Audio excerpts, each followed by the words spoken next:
I don't know, Jason. I don't know if we're on the air yet. Let me see. I didn't hear the last two numbers. I mean, ¿Qué tal, amigos? Ya estamos de regreso aquí en el canal de la verdad de True Channel, el único canal que le trae noticias verdaderas en su idioma. Y al momento, we had a little bit of a technical difficulties here, Jason, but we are on air now. Welcome. I'm very excited to have some time here with you and talk about your journey. And I mean, talk about a journey. How long have you been walking already? so I started on the, well, hello everybody, and thank you, Marco, for having me. I started on the 1st of January at 8 o'clock at the Texas State Capitol building, and I have been walking since that day on the 1st of January 2020, and I'm still currently walking. I just take breaks for interviews like this.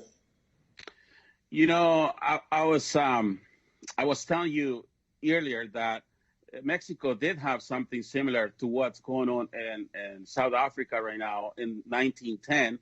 And I grew up just hearing about what Zapata did, and supposedly he did something good. But then when I started reading more about it, he did a wealth distribution, and that's the code talk for the socialists. And what happened in Mexico, I can tell you that up until 1910, you see the Mexico, it's a beautiful, they used to call it the Golden Age. Beautiful haciendas, very famous Mexico for the haciendas, and they produced the farmers produced a lot of stuff. But then the Zapata guy runs his revolution under Tierra y Libertad, which means land and liberty. And the slogan was, the land is of who works it. So you had all these farmers that were stripped out of their land, and then you see that those haciendas went all the way down, and now they're in ruins. There's just all like museums. I mean, that Mexico is gone. So it seems that the socialists, they do this in other places. Have they done this in other places in Africa, what they're doing in South Africa right now? Or are you guys like the only one that's... History is busy repeating itself, and it makes it very sad. There's a place called Zimbabwe, which is just north of South Africa, that they did the same thing. Robert Mugabe, a very evil tyrant, was in charge for more than 30 years over there, and they claimed the farms from the actual white farmers, and they said they're going to do the same. They're going to disperse it and give the land to everybody. And now the country is in extreme famine. They are starving. The people are killing each other just to eat. They are killing each other just to drink water. The farms have completely collapsed. There's no animals left. There's no birds left. They eat everything because they're starving. And they're coming into South Africa. So now that since 2018, our president, Cyril Ramaphosa, changed the constitution, section 25, to expropriate land without compensation, and it's the exact same thing that you are speaking about, and that happened in Zimbabwe. It's never worked before, and now it's got extremely violent in South Africa, and it's getting worse on a day-to-day basis. I hate that word, expropriation. That's a really nasty word. So now, this is starting to affect everyone, and this has affected you personally. I mean, that's why you're doing this. I mean, first, I wanna tell you that I'm just so proud and I'm very inspired by what you're doing. How has this affected you personally? So it's affected me personally in a way, because first off, my family, my dad is a pastor. He's a Christian minister in South Africa, and it's of a beautiful farming community of approximately 400 farmers.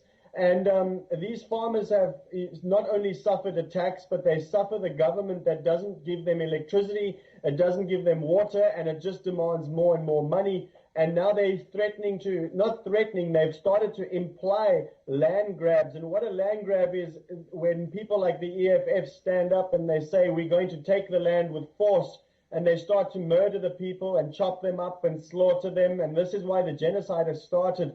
On a personal note, my cousin Dion was shot through the back of the head, and the bullet came out the front of his eye.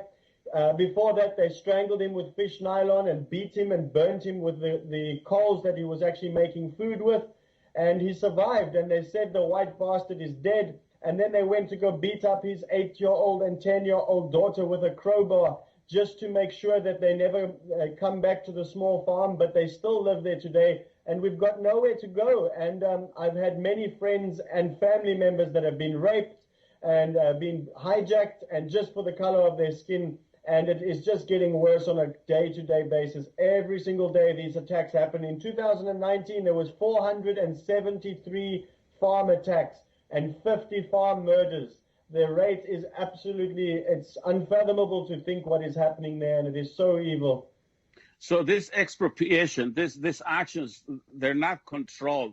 I mean, what does the government have a say on that, or just people are feeling like they can just go ahead and they feel empowered by the government and they feel they can go and do this? So, yes, that's what's happening. Is the government is trying to portray to America and the world that it is peacefully going to happen, and that they're going to take the land without paying people for free, and there's not going to be any consequences. But nowhere is that going to happen, because people have got nowhere to go. These farms have been in their families for 100, 200, 300 years. They've been working the land. They've owned the land. They bought the land from people, from tribe people, and they bought this land. They own the land. They have the title. And now what people are coming and standing up and saying, if you can see a piece of land and you like it, you take it, even if it is by force. So that's where the land grabs, the expropriation of the government is now forcing people to go with land grabs, and they set up little villages on people's farms, and it's just getting extremely violent. Is there any control on this? Meaning that, is there such thing as, okay, there's a certain percentage of land that you can get, or it's just whatever people feel like getting? Like you're saying, if they like a piece of land, they can just go and take it by force. They want everything. They want the entire land, because they don't just want the farmers. They even want to take the houses away in the cities from white people. And, it's not from any black people, only white people. If you have a house in, let's say, Cape Town, and they want to take that, they want to make the rule that they can take it because it belongs to them. This is crazy. This is really crazy, Jason. And it's 2020, right? So you think that Trump? I'm gonna tweet. I'm gonna get a piece of this, and I'm gonna tweet it to him. You think that Trump can bring some attention to this, and somehow we can help what's going on there? We can bring some light to this situation. President Donald Trump has done so well in the past 3 years, keeping America amazing and making it great again. And he's really drained the swamp, and he's continuing to drain the swamp, because a lot of people have informed him about the farm murders and the expropriation without compensation in South Africa. He even made a tweet about it.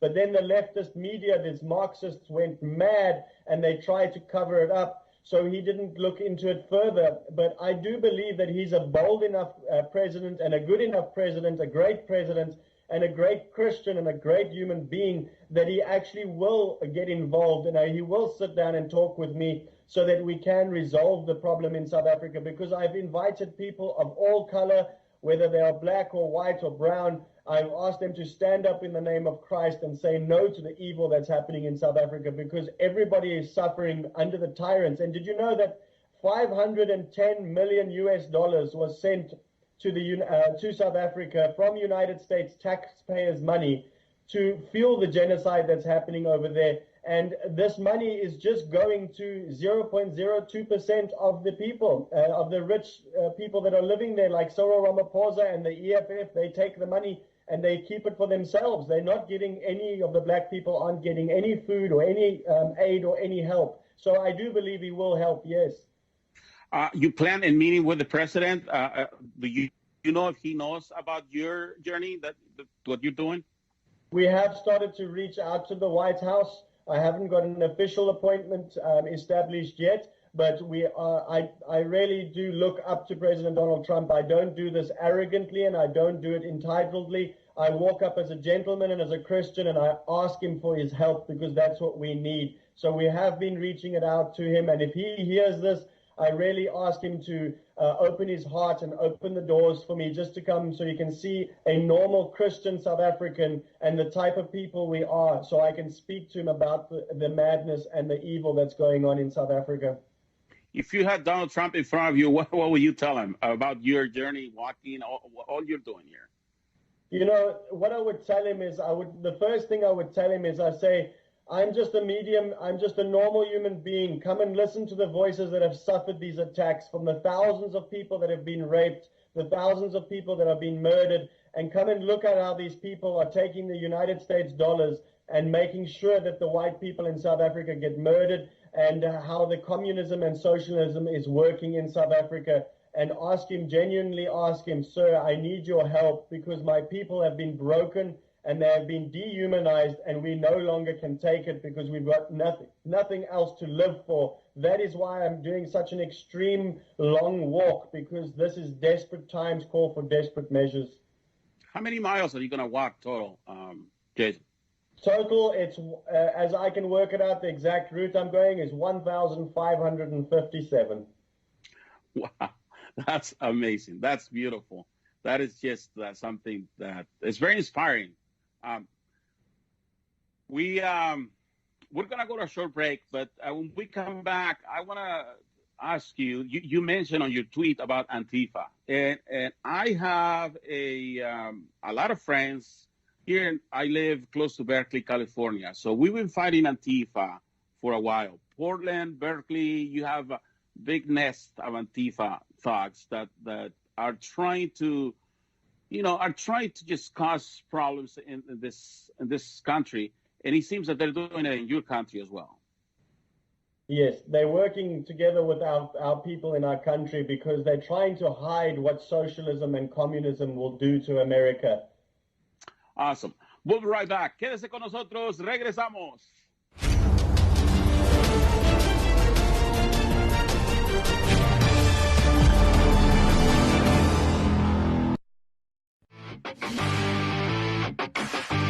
Yo soy René Laván y estoy con mi querido amigo Rubén Rabasa, que me está mirando, porque ahorita le piché una ahí duro que el nombre más buscado en Google era Tulsi Gabbard. ¿Conoces a Tulsi Gabbard, Rubén? Ahora la acabé de ver. Muy conocida en su casa. Pero fíjate, su casa es en Hawái. Los latinos de habla hispana que ven Telemundo, Univisión, las dos cadenas principales, no vieron esta transmisión. ¿Cómo se van a sentir americanos? ¿Cómo se van a asimilar? ¿Cómo vamos a ser parte de esta gran nación? Ese puede ser la próxima debate que hubieran de los demócratas. No, pero eso no lo pagaron los mexicanos. No lo pagó el Chapo, que lo pagaron fueron los que compraron la droga. Y tú dices... Bienvenidos a The True Channel. Tenemos una reportera con nosotros, una corresponsal que se llama Ingrid Valerino. Hemos amanecido aquí en el Doubletree Hotel. Están muchos latinos congregados esta mañana apoyando a la campaña de Donald Trump. Vamos a darle las gracias por su servicio. Pero eso no es culpa de Donald Trump, mi gente, no es culpa de Donald Trump, ni es culpa del vicepresidente, ni es culpa de este gobierno. Es culpa del papá y la mamá que estaban en El Salvador, que estaban en México, que estaban en Nicaragua y le dijeron, lárgate para allá solo. Entonces estaba un muchacho el otro día que se murió con la anita ahogada. Y era culpa de Trump. ¿Cómo eso va a ser culpa de Trump? Entonces, no, lo que pasa es que Trump habla claro. Que si el peine hubiese tenido solamente 10, este muchachito nada más que tenía que hacer vaciar 10, soltar, meter otro peine. ¿Qué diferencia hubiese? El de Dayton, Ohio. El de Dayton, Ohio. Porque el primero, o sea, Patrick Cruz fue, que se está vivo todavía, no se arrepiente de nada, fue 45 minutos. Venezuela era el gran mecena de todos estos vagos del izquierdismo y del mundo progre. Tú no tienes tu Facebook aquí, tú siempre haces tu Facebook que la gente te escriba, ¿no? Está escribiendo mucha gente. No voy a decir ciertas cosas por secrecía, pero me preocupa. ¿Qué tipo de plataforma es? ¿Una plataforma informática de aplicación militar? ¿Filtraban palabras? Sí. Cuando no les gustaba, en Google filtraban esa palabra y esa persona la bloqueaba. Google ahora ya declaró un ingeniero que trabaja para ellos que tiene una campaña sistemática de manipulación informática en contra del presidente Trump. Usted está en sintonía. ¿Qué tal, amigos? ¿Qué tal, amigos? Ya estamos de regreso aquí en el canal de la verdad de True Channel, el único canal que le trae noticias verdaderas en su idioma y al momento. La historia de este joven, la historia de este muchacho es una historia muy inspirante, es una historia que usted debe de conocer. Es una persona que está caminando más de 1,200 millas desde la ciudad de Austin, Texas, hasta la Casa Blanca para conocer, para hablar con el presidente de los Estados Unidos y pedirle, decirle, implorarle que tome nota de lo que está sucediendo en Sudáfrica, el genocidio de la gente de color blanco, de los farmers que les están expropiando, les están quitando sus tierras en Sudáfrica. Jason, I was telling everybody in Spanish what you're doing. You're walking over 1,200 miles, and you want to meet the president. You want to tell him about what's happening in your land. You know, they say that when you fight for your land, there's no bigger fight than that. In fact, in the Crusades, that's why the Spanish won, I think, because they were defending their land. So I can imagine what the commitment that you have, that fire that you have to defend your way of life. We're going to put a video where you're walking. Where's the passion? Well, to defend your land is the passion, but where do you say, I'm going to do this? How does this came to be? So it came to be when I realized to myself, I was reading my Bible, and I said to myself, you know, I've got nowhere I can call home. I've got nowhere I can go and live safely and know that this is my land. I can't go home to South Africa and know that I can purchase a piece of land and I can keep it and I can grow crops and I can grow animals and I can live in peace and have a family. And I said to myself, there's never been a leader, because every time there's a leader in South Africa, they try make him that because he's white, he's a racist. And I said to myself and to the Lord, I looked up and I said, God, I need help. We need help. My nation, my people need help. We've got nothing. What do we do? And he laid it on my heart that I must start to walk. And out of faith, I said, okay, Lord, I will obey you. And I started to walk. And every step, and when my blisters get hurt and my joints are hurt and my neck hurts, I just remind myself that I've got nothing to lose. I'm sacrificing my body to my God, and I'm saying, Lord, help me because my people need help. And that's where it came from, and it spurred me. The Lord God spurred me on to do this, and I'm just obeying his word. We were talking off the air a little bit about the Forrest Gump story, when Forrest Gump saw the sunsets and the sunrise. What have you experienced? So in the beginning of the morning, every morning I open the word of God and I read it and I get a lot of information from there. And as I set out on the journey, you start with a lot of let's say energy and a lot of good spirits. And I will listen to a couple of music, and maybe like Alistair Begg, who's a good pastor, I listen to a 30-minute sermon. And then at the end of the day, when you start getting tired and the sun is on your back, you get weary and you get weak and you get tired.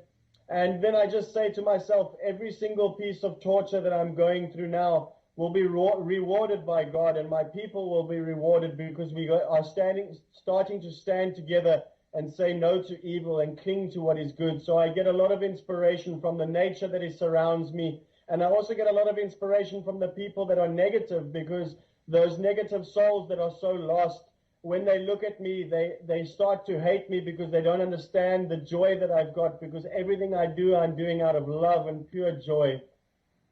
That's amazing. We're going to play a little video, if you can, Julio, where he is walking and talking and just letting us know. Look, there it is. And this is what's going around the Twitter. As I walk here, my Twitter feed. Walk through the Davy Crockett National Forest, and I've seen wild boar. I've seen eagles and vultures fly above me, and I've just had an incredible amount of support during the whole day. And it's just been an absolute beautiful day, and they say rain is coming, and I just wanted to express how joyful it is, because us in South Africa, we have no idea what this safety feels like anymore. It's non-existent. You know, it's one of the most violent and vile places in the world. And that's what I just wanted to share with you, that there is hope and there's such joy in this safety and unity. And I just pray that President Donald Trump, still wins the next election and has another 4 years so we can keep America this safe, because we don't want America to become like South Africa, which is an extremely violent and dangerous country. The American flag, as it states, one nation under God. We are Christians in South Africa, and I speak on behalf of the Boer nation and the Afrikaans nation, as well as the Christian English people in South Africa. We serve God, and we are one nation under God. And yes, it is a beacon of hope, because the communist regime and known as the ANC in South Africa, they fly their flag very proudly. I will never fly that flag, because it is a communist regime that tries to murder and kill the white minority in South Africa. So I do fly the American flag very proudly, because it is a beacon of hope and of freedom. I was watching some of your videos, and on our Twitter account, there's some people already saying they support what you do, but you were talking about the people that are trying to discredit your efforts. What do you want to tell those people? I just want to tell them that, first of all, thank you for helping me spread the word, because the negative people are the ones that go and spread it out even more, and they put my face everywhere. And I want to say that you are forgiven in the name of Christ. You are forgiven of your sins. You are lost and you need help. I understand that, and I invite them to get onto their knees and invite the Lord Jesus Christ into their life, because the hate that they have got is not normal. And I just bless them. I bless them in all types of ways. They can spread my face around the world. It's okay. Nothing they can do will ever get between me and the relationship I have with the Lord Jesus Christ. You know how they say before you judge somebody, walk a mile in their shoes? They should put your shoes and walk with you. Exactly.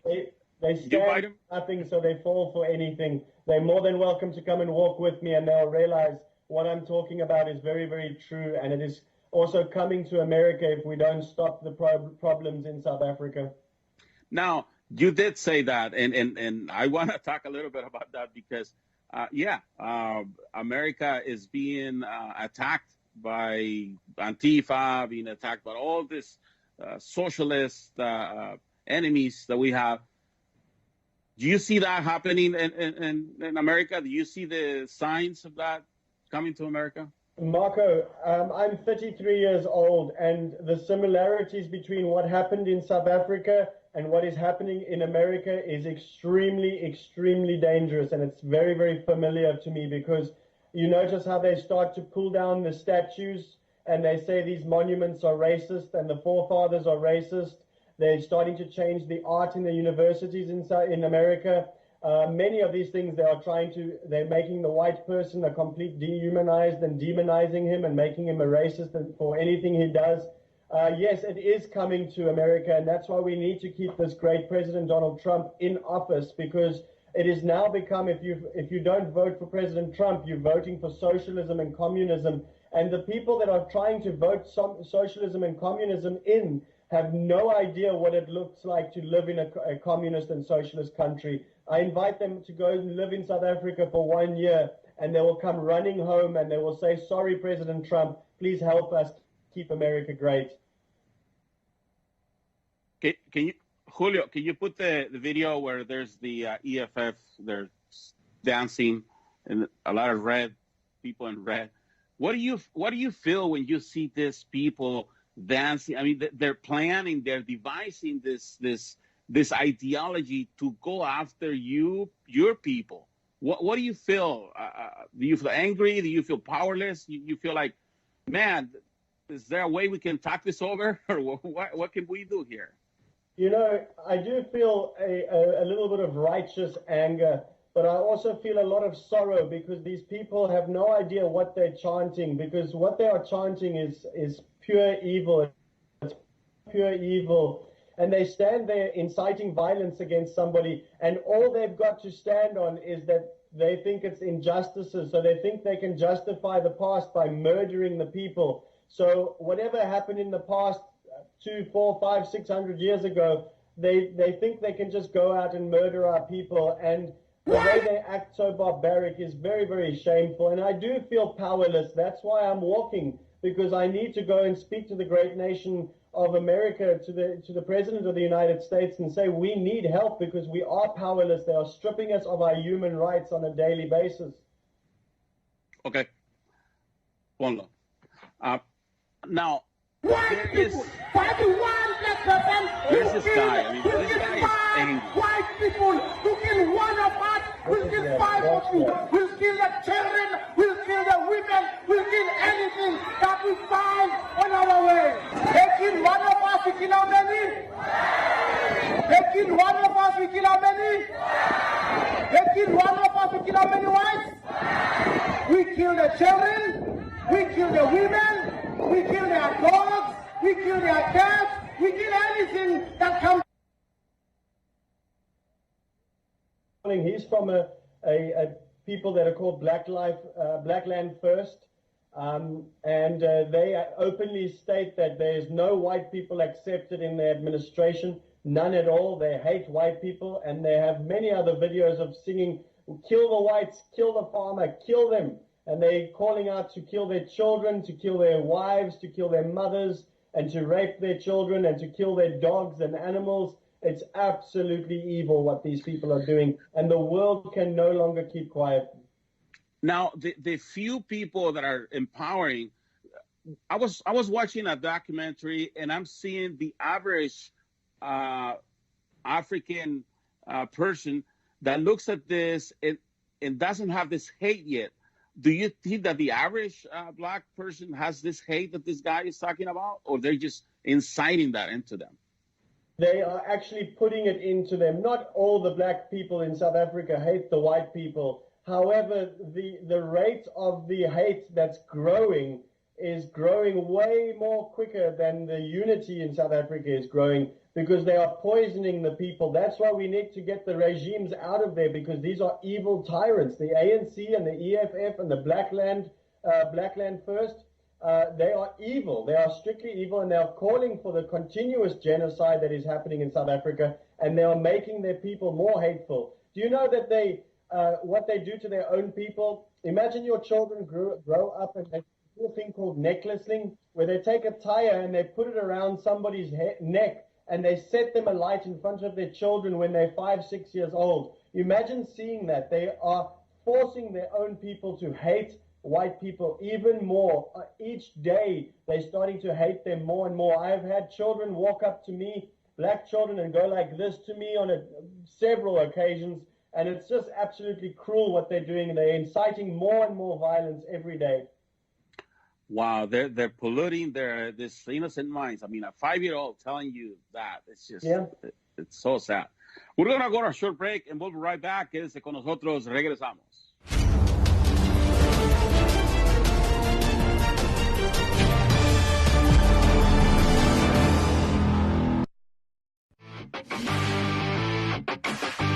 Yo soy René Laván y estoy con mi querido amigo Rubén Rabasa, que me está mirando, porque ahorita le piché una ahí duro que el nombre más buscado en Google era Tulsi Gabbard. ¿Conoces a Tulsi Gabbard, Rubén? Ahora la acabé de ver. Muy conocida en su casa. Pero Su casa es en Hawái. Los latinos de habla hispana que ven Telemundo, Univisión, las dos cadenas principales, no vieron esta transmisión. ¿Cómo se van a sentir americanos? ¿Cómo se van a asimilar? ¿Cómo vamos a ser parte de esta gran nación? Ese puede ser la próxima debate que hubieran de los demócratas. No, pero eso no lo pagaron los mexicanos. No lo pagó el Chapo. Que lo pagaron fueron los que compraron la droga. Y tú dices... Bienvenidos a The True Channel. Tenemos una reportera con nosotros, una corresponsal que se llama Ingrid Valerino. Hemos amanecido aquí en el DoubleTree Hotel. Están muchos latinos congregados esta mañana apoyando a la campaña de Donald Trump. Vamos a darle las gracias por su servicio. Pero eso no... And a lot of people offer me from chocolate, invite me in their warm meals and a cup of Estamos coffee. al aire. We're back on the air. What's up? ¿Qué tal, amigos? Gracias por sintonizarnos, el canal de la verdad, el True Channel. Ya estamos de regreso aquí con Jason. Jason, we we were talking about Mexico. We're talking about all kinds of things here. But so when I'm trying to understand. I've seen the hate of the Antifa thugs. I've seen how so many kids and Chicanos are being lied to, and they're saying the white man with blue eyes is your enemy. And now, me as a activist, I'm trying to bring unity among all of us, and they're calling me a traitor. They're calling me all kinds of names because it's not that I'm siding with you. I'm just saying you have to give credit where credit's due. When I came here to the United States, the big buildings, the nice roads, they were already there. So I see Americans as my sponsors. You know, I love white people. I was telling you, my wife is white. So literally, I love white people. Why are they doing this fight? I mean, just because of the color of your skin. And I see when we started fighting here, I don't know if you heard about Kyle Chapman, the Bay Stick man.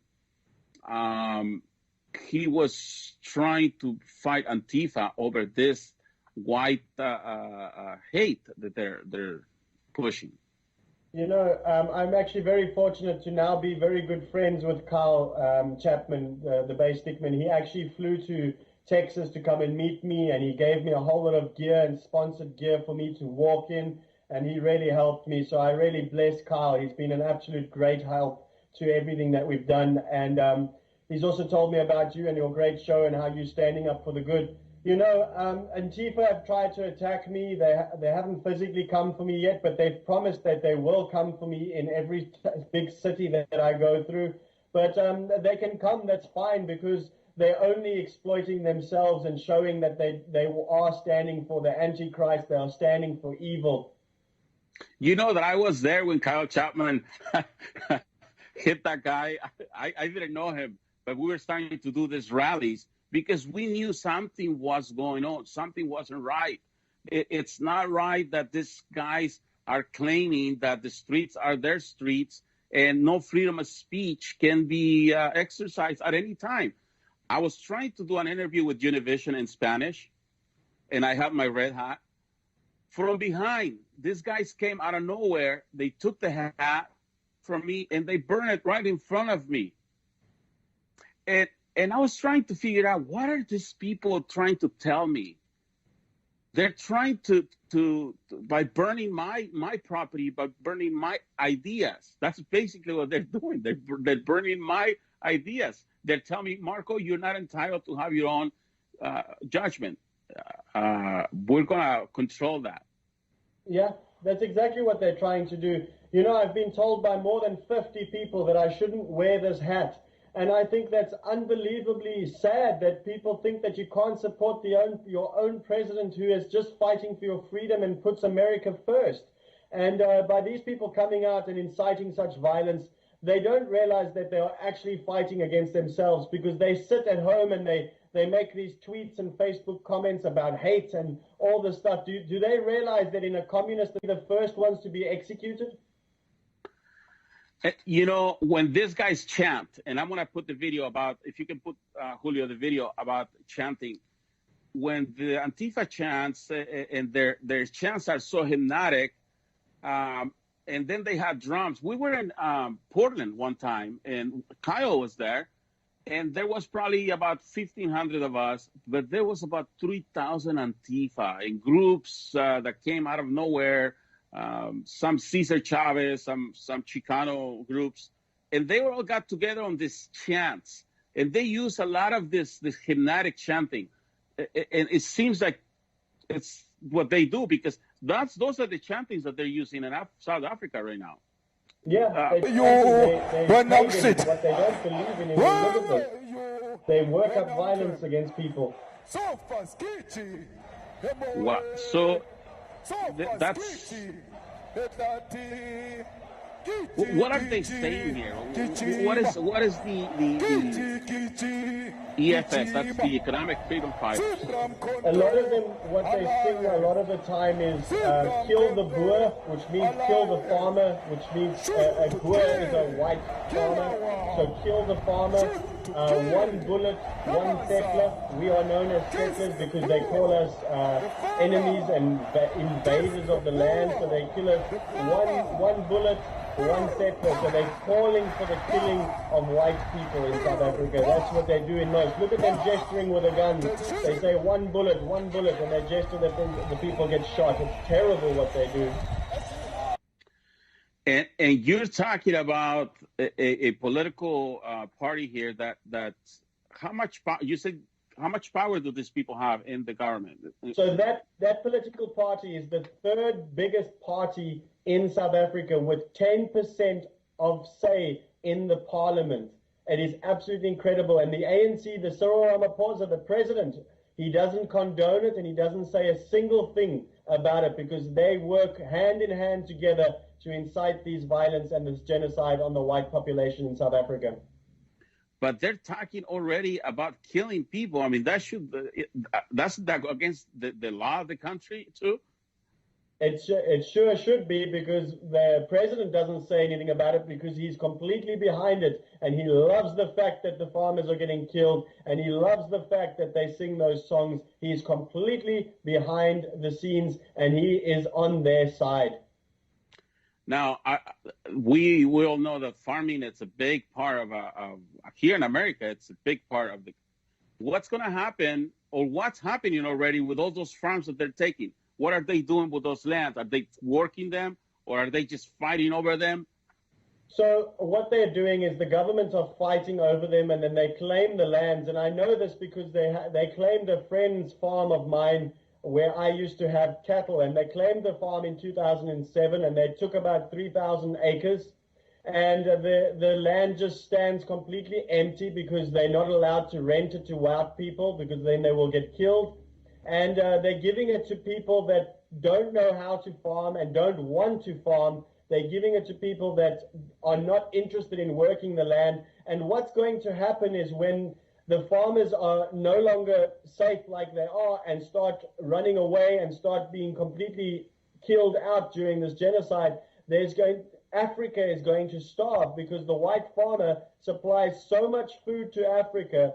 And if Africa starts starving because there's no white farmer in South Africa, where do you think they're all going to immigrate to? There's going to be a massive immigration to the great United States. It is so unfortunate that these people think that it's the land what they're after, but they don't have the skills. They don't have the hundreds of thousands of years of experience working the land, right? And they don't want to learn either because a lot of the farmers that I know personally, they know that maybe in 1 year or 6 months or 2 years, their lands can be taken away from them. And they're trying with so much passion to teach these people to farm, but the people don't want to learn. There are some good black farmers out in South Africa, of course, but there's very, very few of them because they don't want to. They just want violence and they want to incite the violence and they want to kill the people based on the color of their white skin. Is there public officials that support you in South Africa that are watching what you're doing and they're hoping that you're going to awaken something that will help them push back on this regime?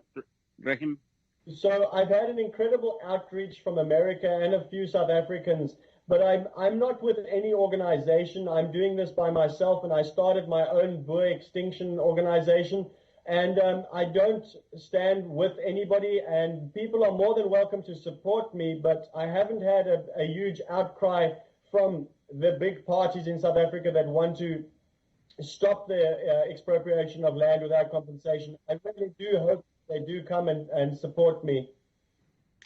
Great. I want to make sure that we post your link, and I want to make sure that we help you get at least a good pair of tennis shoes. Thank you. Yes, they can donate directly on my website. You can also send me a message on the website. It goes directly to me, so I will read it. And as well as if you go click get involved and you can donate straight to me. I am trying to raise more and more money due to the fact that we do eat a lot of food during the day because of the calories burnt, and I do need clothing and I do need hotels and places to stay. You know, have you thought about doing maybe like a small rallies in some certain points throughout this trajectory? I think that would work out really good if you say, I'm going to be in this place. Well, I'm definitely going to think about it now. I'm taking it day for day and letting the Lord God lead me. But I mean, I take everybody's advice and I just, with discernment, and I probably will do stuff like that but I don't want any violence. I want peace and harmony. Gotcha. I want help from the U.S. government as well. Gotcha. We're going to go to a short break and we'll be right back. Quédense con nosotros. Regresamos. Esta es una historia que usted debe de saber.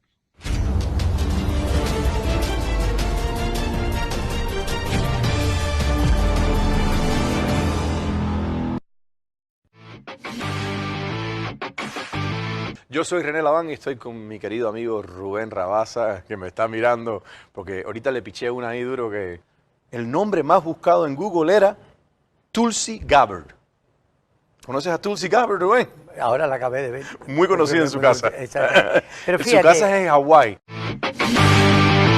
Los latinos de habla hispana que ven Telemundo, Univisión, las dos cadenas principales, no vieron esta transmisión. ¿Cómo se van a sentir americanos? ¿Cómo se van a asimilar? ¿Cómo vamos a ser parte de esta gran nación? Ese puede ser la próxima debate que hubieran de los demócratas. No, pero eso no lo pagaron los mexicanos. No lo pagó el Chapo. Que lo pagaron fueron los que compraron la droga. Y tú dices... Bienvenidos a The True Channel. Tenemos una reportera con nosotros, una corresponsal que se llama Ingrid Valerino. Hemos amanecido aquí en el Doubletree Hotel. Están muchos latinos congregados esta mañana apoyando a la campaña de Donald Trump. Vamos a darle las gracias por su servicio. Pero eso no es culpa de Donald Trump, mi gente, no es culpa de Donald Trump, ni es culpa del vicepresidente, ni es culpa de este gobierno. Es culpa del papá y la mamá que estaban en El Salvador, que estaban en México, que estaban en Nicaragua y le dijeron, lárgate para allá solo. Entonces estaba un muchacho el otro día que se murió con la anita ahogada. Y era culpa de Trump. ¿Cómo también? eso va a ser culpa de Trump? No. Entonces, no, lo que pasa es que Trump habla claro. Que si el peino... ¿Qué tal, amigos? Ya estamos de regreso aquí en el canal de la verdad de True Channel, el único canal que le trae noticias verdaderas en su idioma. Y al momento con nosotros a un joven de Sudáfrica, Jason, una persona que está haciendo una acción que es inspirante verdaderamente. Él está caminando desde la ciudad de Austin, Texas, hasta la Casa Blanca. Su objetivo es hablar con el señor Trump y decirle que ponga un poco de atención en lo que está sucediendo, el genocidio de lo que está sucediendo en Sudáfrica. What I was telling you, Jason, that this what you're doing is so inspiring and it's so great. I don't know what it is. I haven't seen firsthand somebody be taken out of their land by force. Okay, I've seen a lot of foreclosures here because I am in the banking industry. So during the meltdown, the mortgage crisis, I did see a lot of farmers that had land from generations was taken from them by the banking mafia. And I saw those farmers, giving these lands back to the banks because of all the toxic mortgages. And I think that's something similar happened in South Africa, because there was somebody that was doing foreclosure assistance in South Africa, and the banks did something very similar. And it was really sad to see, it was so unjust to see these families lose their lands through foreclosure.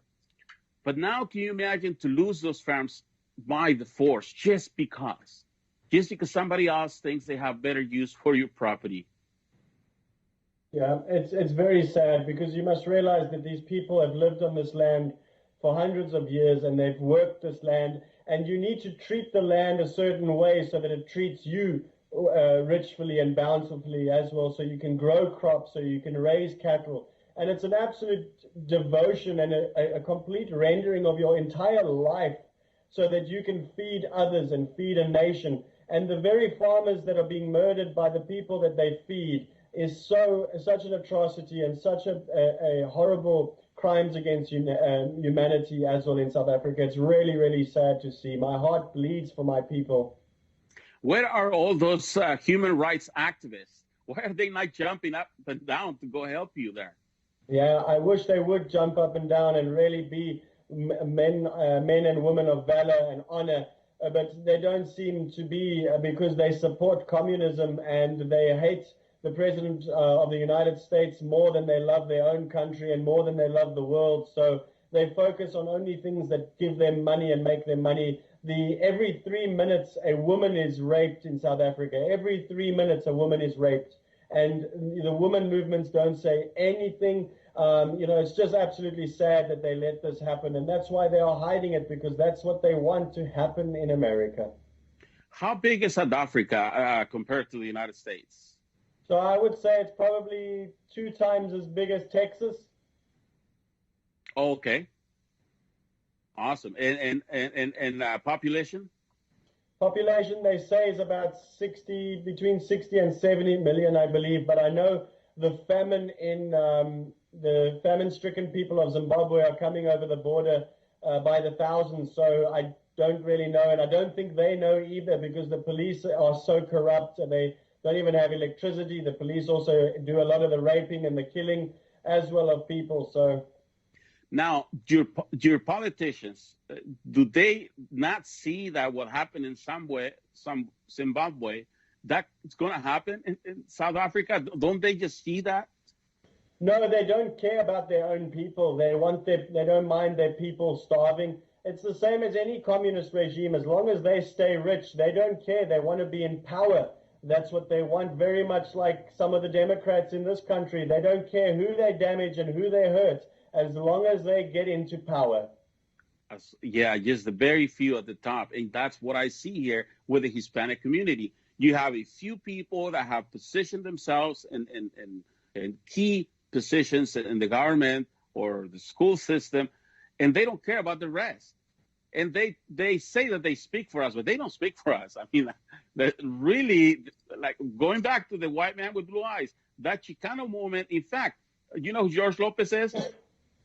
Yeah, George, I saw that. I'm sure he doesn't speak on behalf of all the Latinos in America. Yeah, well, George Lopez is one of the first guys that I started fighting 3 years ago. I did a couple of videos against him, and he looked me up, and he threatened to kill me because he does that. That's what he does. He is but he doesn't.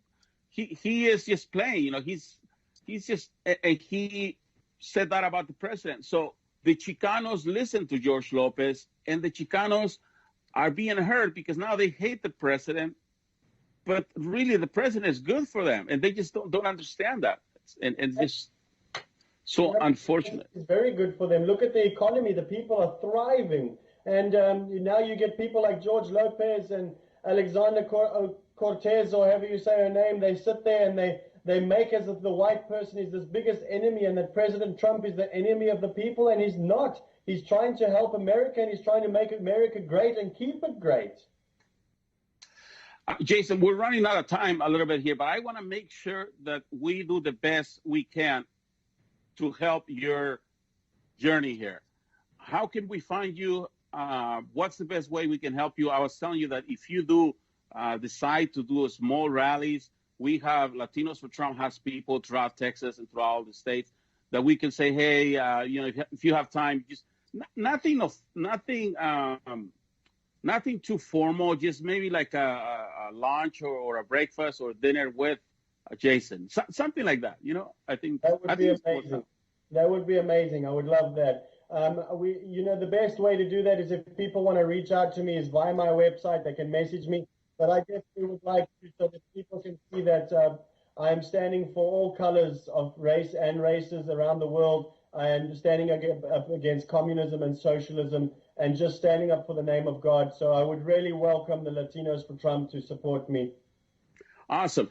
We're going to play the last video and just to close it up here. But Julio, if you can put that last video about this. again, I'm trying to see all this movement of these people, how they are empowering them. It's a whole movement. Look, they're really celebrating themselves there. Yeah, they're gesturing violence and telling people to go and kill the white people. It's horrific what's happening. Where are the human rights activists? Where are they? Exactly.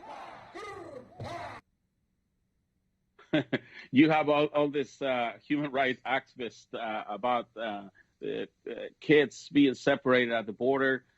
You have so much of that. Why are they not going? They're not going to South Africa. I mean, families are being separated there too, right? Yeah, of course. And they always say that they stand up for the minorities. We are only 8% or 7% of the entire population in South Africa. We are a complete minority, and we've been physically harassed and targeted, and we are going through a genocide. Do you see yourself? I know you're doing this just because this is what God has told you to do, but do you see yourself maybe running for office or making something in your country someday? If I could do anything to help my fellow people just live in harmony and live without 10-foot fences around their houses, I would happily stand if they had to look up to me. But as for now, I don't know. I don't see myself as a leader, but if people want to follow me, I will happily support them, and I will stand and give them a voice, because we will no longer be silenced anymore. We have been silenced and dehumanized, and this is done. I'm finished with it. It is now 2020. Everybody should have a voice, including the white minority in South Africa. You know, Jason, you might not see yourself as a leader, but what you are doing is the work of a leader. I see that, and I hope that more people in South Africa see what you're doing and see that it can be done. I mean, you can bring awareness to something as critical as it is this actions of these people. I want to pray so that these people that are seeing this, that they see the light, they see the truth, because they're not gonna go anywhere with these actions. Thank you, Marco. I would proudly lead my people. If they would elect me and follow me, I would, of course, do that. Well, if you do run for something, let us know. I will help you campaign. Thank you, sir. I appreciate that, Marco, and thank you for your time. You guys are amazing, and God bless you in abundance. Por su atención, muchas gracias. Quédese con nosotros. Seguimos con nuestra programación más adelante. Le damos un fuerte aplauso a Jason y le deseamos mucha suerte en su caminar a la Casa Blanca. Quédese con nosotros.